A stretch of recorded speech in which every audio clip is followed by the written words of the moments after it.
Okay, what we have here is a Japanese Nintendo Entertainment System, or as they called it, the Family Computer, which was nicknamed the Famicon. This actually came out a little bit before the US Nintendo. I think it came out in late 84 or early 85, I'm not 100% sure. But as you can see, the design on it is drastically different from what we're used to. This is the eject switch, power, reset, and what I really like is there's a dust cover here. It's a top loader. And the pin out on it's a bit different from what we're used to too. I do believe this is a 60 pin, and the US one is 72. So you can't play your US games in here without an adapter. You can get one for about $12. I'm thinking about getting one just so then I don't have two systems laying around, but that's later on down the road. I bought this at Game On in Chillicothe. There's a guy that works there, his name is Dylan, and he collects a lot of import stuff. He usually sells a lot of Super Famicom and Famicom games, and he had a box of these sitting in there, and so he sold it to me for $40. Made sure it worked, everything was cool on that end, but whenever I got it, it was a little bit dirty. Right in here was kind of dirty, and the louvers back here for the vent were dirty.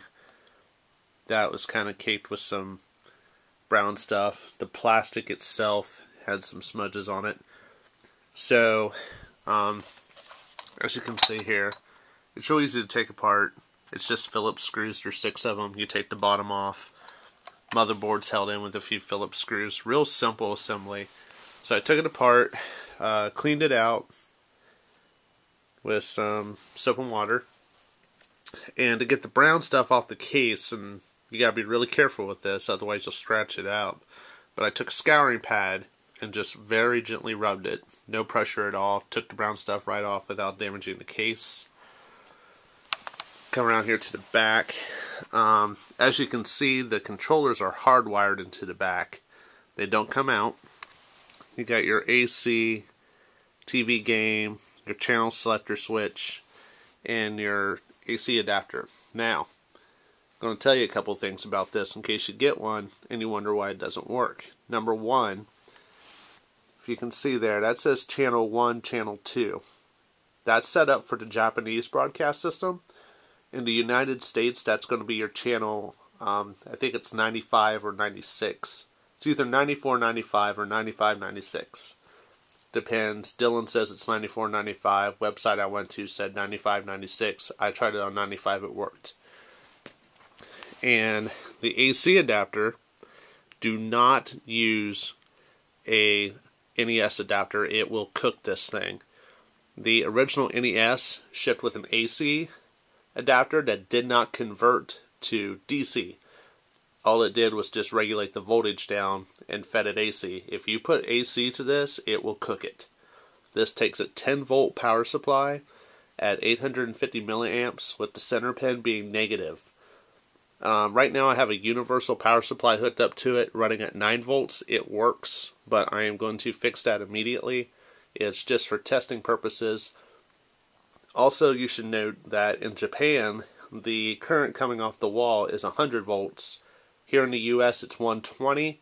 It won't harm it, but I would suggest that whenever you get done playing this thing, unhook it. Most of the AC that comes off the wall gets dumbed down to 110, and 10 volts really isn't going to make that much of a difference. But just for safety's sake, you might want to unplug it whenever you get done playing it. Something else you might want to check out is the controllers.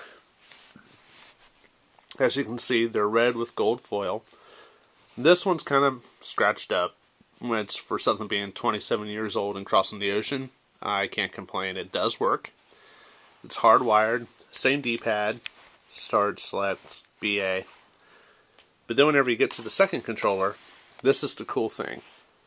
That is a microphone and an input slider. and there's no select start.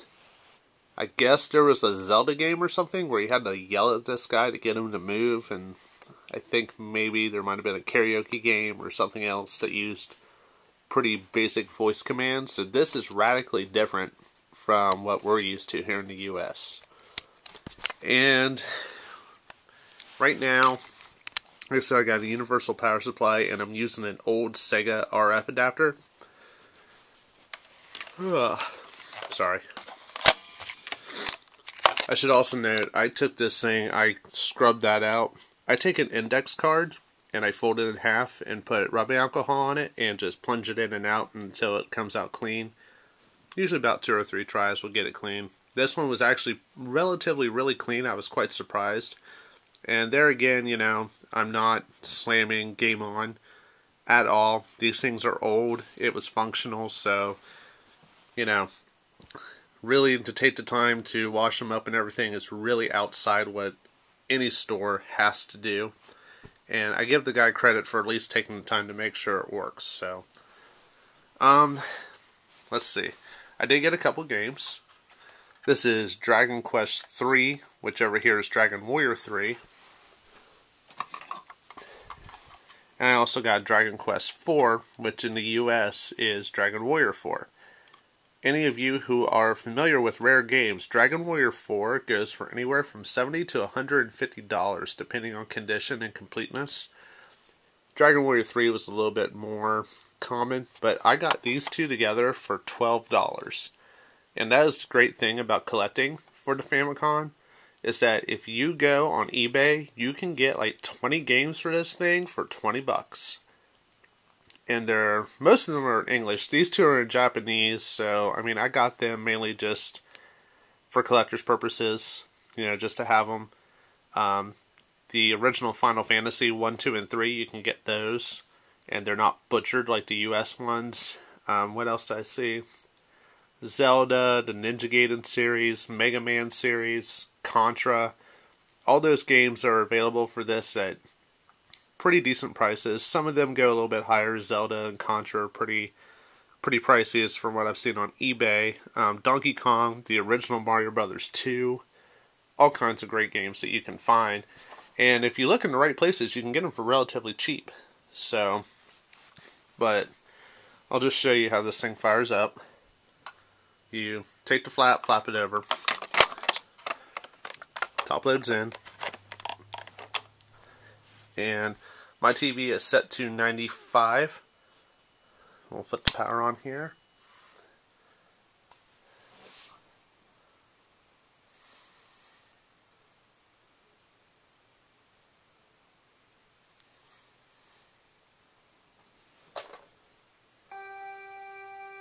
And the cool thing is that the sound and the video both works on this.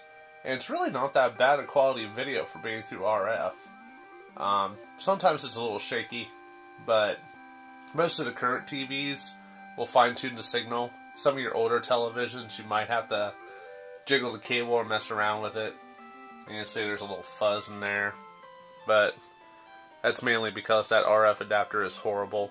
I plan on getting the standard RF adapter and the standard AC adapter from Japan just so that it's complete.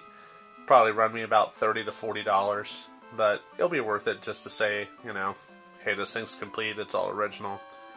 But anyway, if you can get your hands on one of these, like I said, they're worth having. There's some great games that you're not going to find in the US. There's some games that are hard to find in the US that you'll find for dirt cheap on here, and chances are it might even be an English translation.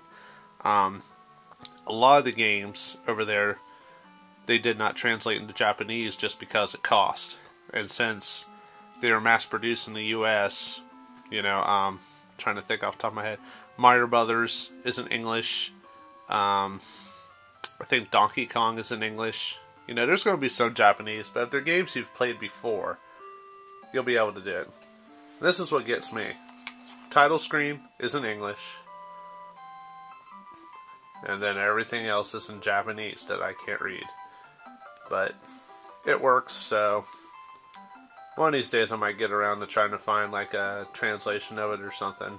Not 100% sure. But anyway, that is the Nintendo Family Computer, also known as the Famicom, and hopefully I'll be able to find some more games for it and might do some more videos where I can actually play the stuff because I can read it. But until then, bye.